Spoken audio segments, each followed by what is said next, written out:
Hey guys, Loch Ness Mobster here. Today I'm back. Sorry for no video yesterday. I was kinda busy and no one wanted to record Left 4 Dead. That'll change today though, because after this theory I'm going to be doing one live stream of Left 4 Dead: The Sacrifice. It'll also be like a Q&A. You can ask me any questions you have over the theory that I'm about to present to you.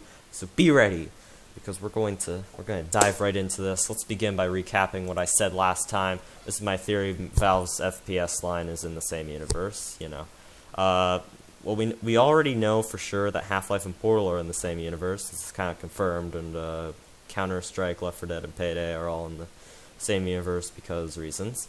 We know that these two are connected again because A confirmed, B all this stuff. Then we also know that these guys are in the same universe because, we know Payday's in it because there's like a mission where you actually go to the Mercy Hospital and then do stuff. We also know Counter-Strike and Left 4 Dead are in the same universe, also because of maps. Lots and lots of maps.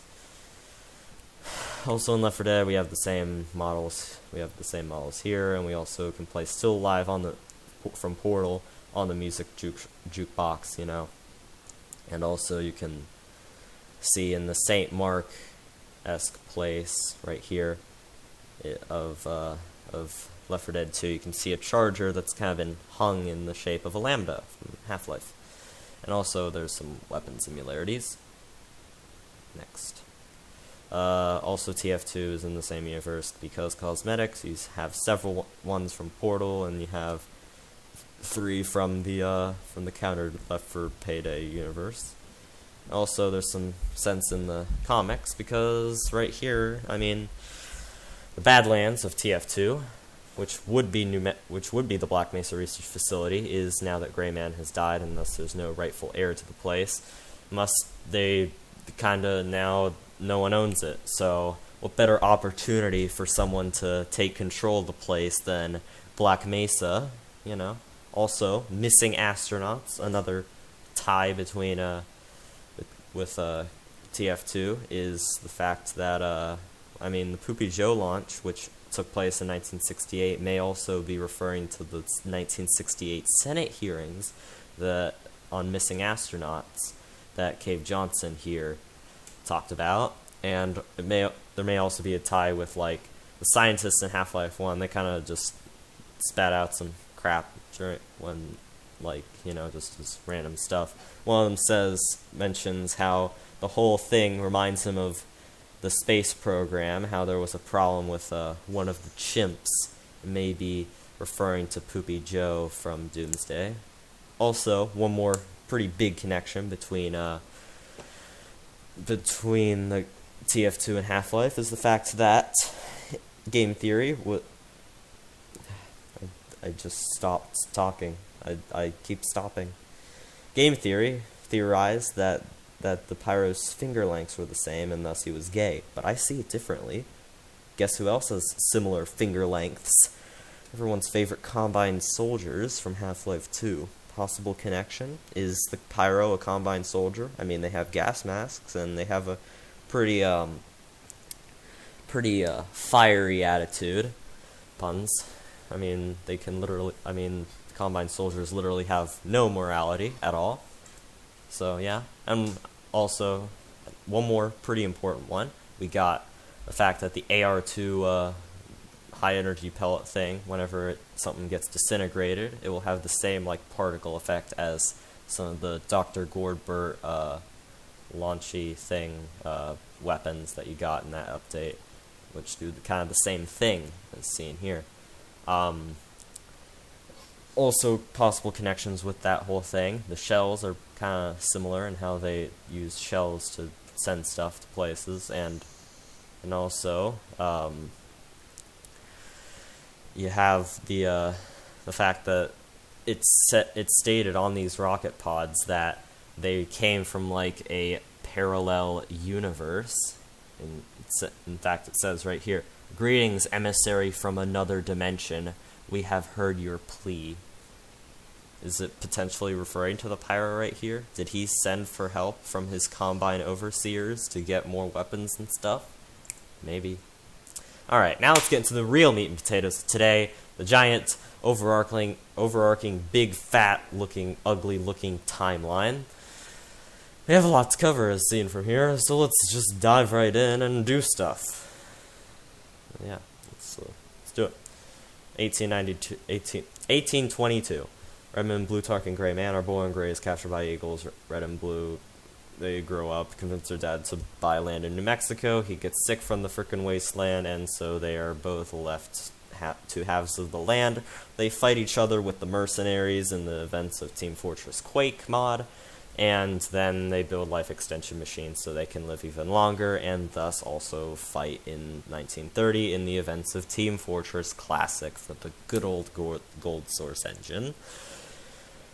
1940X. Yes, I will be using the X suffix for a lot of dates here because we don't know them, and that was what was used in Half-Life 1 with 2000X. And no, it is not in any measurable way a reference to Undertale or Earthbound. Well, I mean, it might have been inspired by Earthbound originally, but I'm not referencing Undertale. The cringe is it's just too much for me. I have to make that rant after I'm done with this project. I just have to.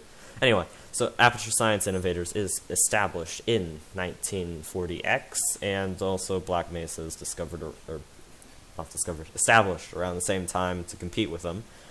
One of the two discovers Zen, and I mean, many assume it's Black Mesa, but then again, if the Aperture Portal gun uses the same technology as the gravity gun, what with the 0-point energy field thing, the gravity gun needs a Zen crystal. Doesn't the portal gun need one too?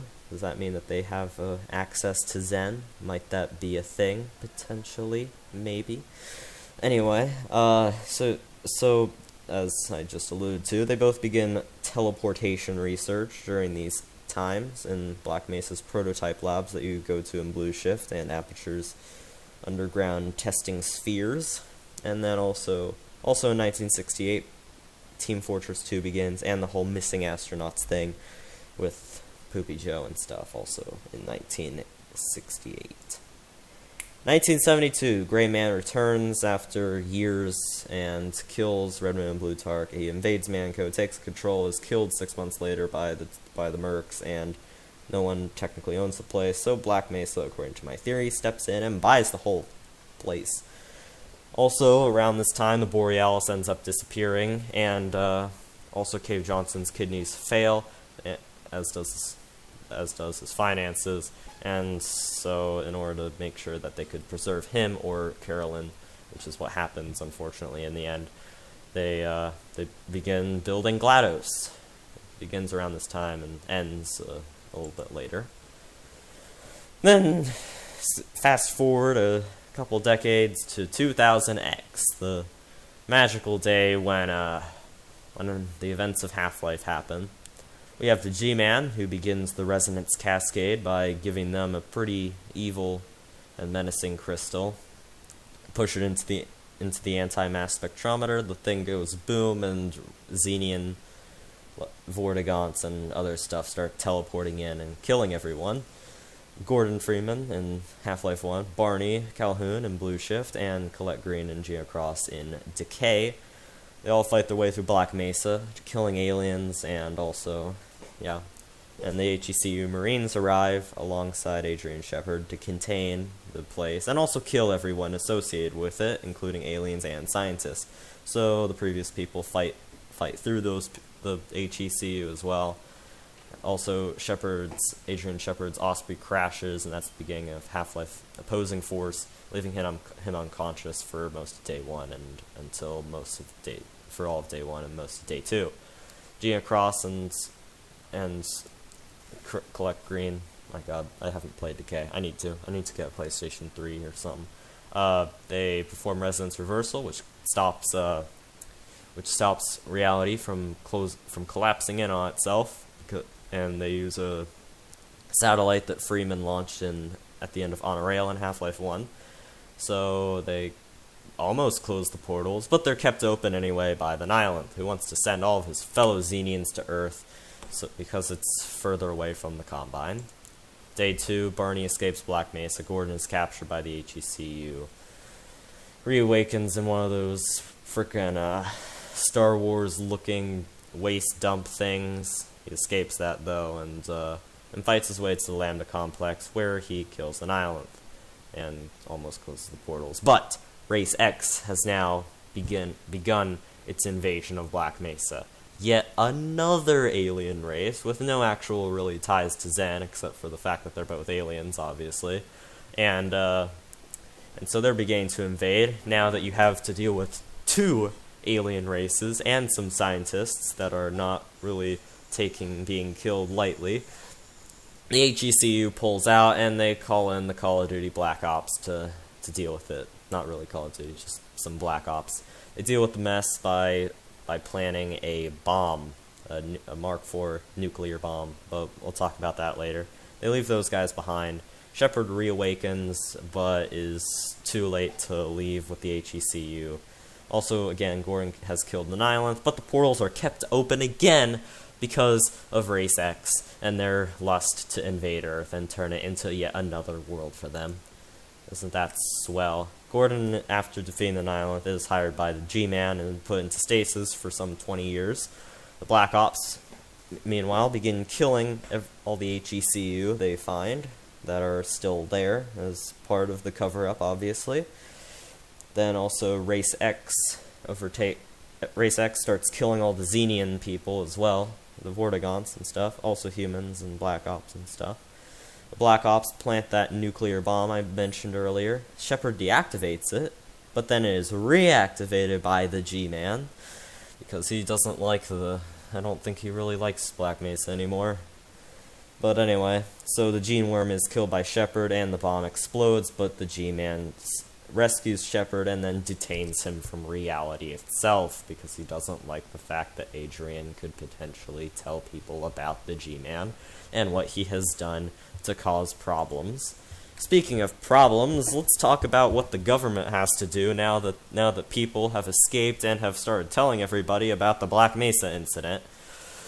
People do not like how the government is kind of just going around killing innocent people and, I guess, innocent aliens at the same time. So that's how Counter-Strike happened. The terrorists, who we know in the like the store you get in the missions that you can buy for CS:GO, we know that they want to dethrone the state and build a new thing.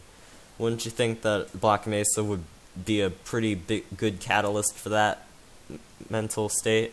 So yeah, so they begin to counter-strike the U.S. and other places around the world that sympathize with them. So they organize the four bank robber people from Payday. I haven't played Payday, I need to. They organize them to go and basically steal samples of the green flu from the Mercy Hospital, as I showed you guys a long time ago earlier. Then they go and, they steal it, they take it back to the T-Team, and they unleash the green flu on the entire eastern half of the U.S., and it causes a zombie apocalypse, and Left 4 Dead 1 and 2 follow in suit. Now that one of Earth's major superpowers is weakened, if not just completely destroyed at this point, it makes it harder to deal with the aliens. Aperture is still working on GLaDOS. They're not dead yet. Alright, next we got the green flu. What is the green flu exactly? It's never made perfectly clear in the scope of just Left 4 Dead or even Counter-Strike, but we know now, assuming this theory is correct. We know that GLaDOS says in Portal 2 that if Chell were to die, she'd take up the hobby of reanimating the dead. Possible connection there. Maybe Aperture created it, or maybe it's based off of Zen. I mean, there are aliens coming. It could be alien viruses. It's like whatever movie that was, but in reverse. Now the humans are getting infected, and yeah, Columbian Exchange. But anyway, and also we got the Witch right here. There's a graph in Left 4 Dead 2 that shows like the the percentages of which infected become which types of infected, like common or special. Out of all of them, the witch is not included in this graph. Is it potentially because if you look right here, the witch's claws show pretty similar to the claws of the head crab zombies? So potential connection there. Is it more related to the head crab zombies than the other green flu people? That might explain it a bit. But yeah, that's some light on the green flu. 2010 or X-teen, 10X, whatever. Aside from being the date that Undertale does not happen because it's too cringy, the Combine invade Earth. They defeat what's left of humanity. Because let's face it, if half the world is dead, and also the U.S. can't use all their nukes. I mean, we have enough nukes to destroy the entire Earth. Don't you think we would have lasted a bit longer than 7 hours if we had basically the power of the Death Star on our hands? No, there would have had to be something else that happened that stopped us from using that. Potentially the green flu outbreak. But anyway, so they defeat what's left of humanity in just 7 hours. Because now we have no nukes or United States anymore. Aperture is still functional through all of this because they're underground, no one really notices them. And so they also start stealing Combine and Black Mesa technology, like right here, as seen in this Lab Rat comic. This is before the the GLaDOS incident, but you see they have their hands on Combine tech right here. You got a gravity gun, you got some HEV chargers. Yeah, they have their they've stolen their technology, both of them. The Combine and Black Mesa have been screwed over once again by an underground people run by a guy who's named after a cave. Anyway, or well, that guy's dead by now. Anyway, GLaDOS is activated because they finally finish her, probably thanks to the use of some of this technology they stole. Oh yeah, also they stole they also stole high energy pellets from the Combine and some hard light bridges. So yeah, they take all of that technology, they build GLaDOS, but GLaDOS is kind of dysfunctional, maybe because the G-Man also had a part to do in that, we don't know. But anyway, the GLaDOS is activated for the second time. It kills everyone, locks everyone inside. Almost everyone is killed. Doug Ratman, one of the survivors, allows for test subject Chell, the person you play as in both Portal games, to be reawakened from stasis, and for GLaDOS's testing, and thus through her tenacity, defeats GLaDOS, and basically destroys part of the facility. But however, she's kept from leaving because of the party escort bot, and so it's put back into stasis for another good 10 or 20 years, for reasons I'll explain later. I already went through here. Alright, sometime between 2000 X-teen and 2020X, the Combine, with Dr. Wallace Breen as the person in charge of them, because he organized the surrender of humanity. They kind of rule Earth with an iron fist, reorganizing cities into stuff, and all under the guise of them from in City 17, formerly Belgrade or Sofia, Serbia. So yeah, that also Eli Vance, Isaac Kleiner, and Judith Mossman found the Land of Resistance in City 17 to combat the Combine and develop better portal technology. Also, Aperture rots away during this time. For 2020X, Gordon is reawakened by the G-Man from stasis and is sent to City 17 to help the Resistance and begin the uprising. They kick the Combine pretty hard, but and then Gordon kills Wallace Breen. He destroys the Citadel, escapes with a data packet containing the coordinates of the lost Borealis vessel that mentioned earlier, maybe. If not, then yeah. And then they launch a rocket to close the last super portal created by the destroyed Citadel. The Combine are now stranded on Earth, and thus, so yeah. And Alex and Gordon travel to the Borealis after a very spoiler-heavy scene happens, and yeah. But what about Portal 2? What's the deal here? Well, first of all, it does not take place billions of years in the future, and here's why. Because it's called primary succession. You know, that lesson you probably didn't pay attention to in like the 7th grade or so, but I did. And I know that it would probably take, after just, like, there's no trees there. I mean, there may be some bushes, there's mainly vines, basically some of this lower end stuff here. It probably would only take like 10 or 20 years after Portal 1 for it to get to the point where it is in Portal 2. So, also, if it was that long, don't you think the reactor would have been destroyed by then? That the system keeps saying nuclear reactor is going to blow up or something. Yeah, it's not going to last billions of years before exploding. 20 years maybe with their advanced technology, but not billions. Just, it's like impossible. Alright, conclusion time. So yeah, there's your theory. You know, it's somewhat long, but somewhat short, you know. Yeah, it fits pretty nicely together, let's be honest. So, yeah, there's your theory.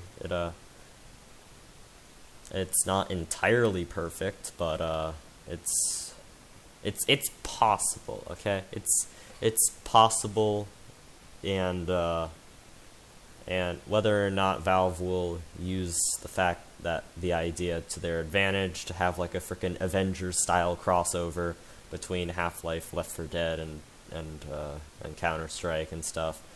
Whatever they do, that's going to really be up to them. But yeah, that's the theory. I thought I'd make my own spin on this. I mean, this theory has happened before. I've seen the theory before, but like the person that did it is just they didn't really do a good job, especially when they didn't even explain a timeline at all. But I did, so I'm a level above them. But anyway, I'll probably do more theories like this at some point. I'll talk about the Borealis, of course, and the G-Man, and yeah. So yeah. Now, again, I will be live streaming later today, so you guys will be able to watch me, or listen to me, and talk more about this stuff, and answer questions and stuff like that. So be ready. Be ready for that. Hopefully if you viewed this before the live stream and after this thing got uploaded. So, yeah. Yeah. Let's, yeah. I'll see you guys then. Goodbye.